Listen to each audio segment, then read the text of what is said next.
This is the news we were all praying was fake. For days, the internet has been buzzing with news that hopefully the monster of Shinkafi, the notorious bandit warlord Bello Turji, had finally been silenced by the massive airstrikes that rained down on Sokoto and Zamfara earlier this week. We saw the reports of camps being destroyed, we heard the military assurances, and for a brief moment, the people of the Northwest dared to hope. But today, that hope has been brutally crushed. Bello Turji is not dead. In fact, he is not even in hiding. He has just sent a bloody message to the Nigerian government and the world, and he wrote it in the blood of an innocent traditional ruler. We have just received confirmed reports from the ground in Sabon Birni local government area of Sokoto State. Yesterday afternoon, in broad daylight mind you, gunmen linked to Bello Turji stormed the community of Tudun Wada. They didn't come to kidnap for ransom this time. They didn't come to steal cattle. They came to make a statement.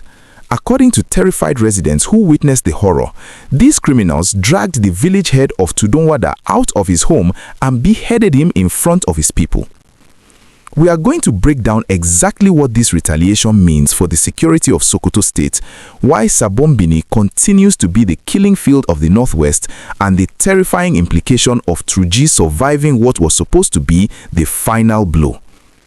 If you want to stay ahead of the mainstream media and get the raw, unfiltered updates on this war against banditry, please do me a massive favor and smash that like button right now. It helps us push this video to the authorities and to Nigerians who need to know the truth. And if you are not part of our community yet, click that subscribe button and turn on the notification bell.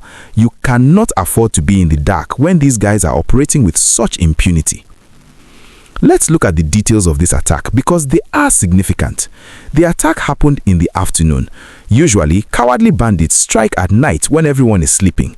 But striking in the afternoon when the sun is high and people are going about their business is a tactic of dominance. It is Turji saying, "I own this land. I am not afraid of your fighter jets. I am not afraid of your drones." By targeting the village head, the custodian of the people's culture and order, he is deliberately dismantling the local authority. He is telling the villagers, your government cannot protect your leaders, so how can they protect you? Sabon Birni has been bleeding for years. It is a border town sitting right on the edge of the Niger Republic. This geography has made it a playground for terrorists who can strike in Nigeria and slip across the border before the military jets arrive. But what makes this specific attack so painful is the context. Just days ago, we were told that the Trump-sanctioned airstrikes and the Nigerian Air Force bombardments had decimated Turji's camp. We saw videos of explosions. We heard that his generals were killed. So how is it possible that less than 48 hours later, his men are comfortable enough to ride into Tudun Wada on motorcycles and conduct a public execution?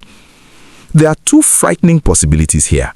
One, the airstrikes missed the main target, and this is Turji's way of mocking the intelligence reports. Two, these gunmen are acting on standing orders to unleash hell if their camps are attacked.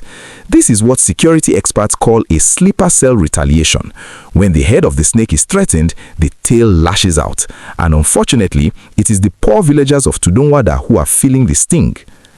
The fear in rural Sokoto right now is palpable. I have spoken to sources in Isa and Goronyo, neighboring areas, and they tell me people are packing their bags. They are not waiting for the government to issue a statement. They are fleeing to the state capital or crossing into Niger Republic. They know that when Turji gets angry, he doesn't stop at one village.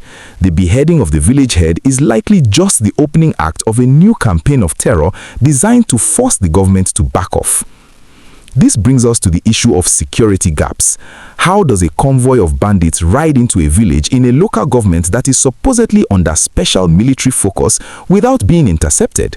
We have heard of the new Fansan Yama operation, we have heard of the deployment of special forces, yet Sabon Birni remains porous. It begs the question, are our intelligence networks failing, or are there saboteurs within the system who tip these guys off before the troops arrive?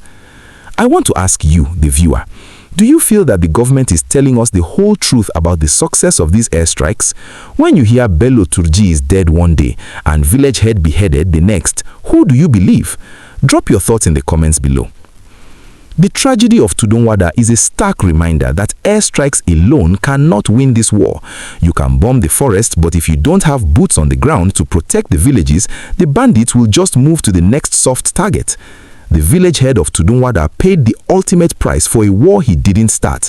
And unless something drastic changes, unless we see a permanent, overwhelming ground force in Sabon Birni, he won't be the last traditional ruler to fall.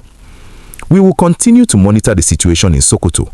We are waiting for an official statement from the defense headquarters or the Sokoto State government. Will they admit that Turji is still active, or will they call this the work of unknown gunmen? Stay tuned to this channel because we will bring you that update the moment it drops. If you found this report informative, please smash that like button. It really supports the channel. And if you are not part of our community yet, click that subscribe button and turn on the notification bell. You cannot afford to be in the dark when these guys are operating with such impunity. Stay safe, stay vigilant, and pray for the people of Tudun Wada.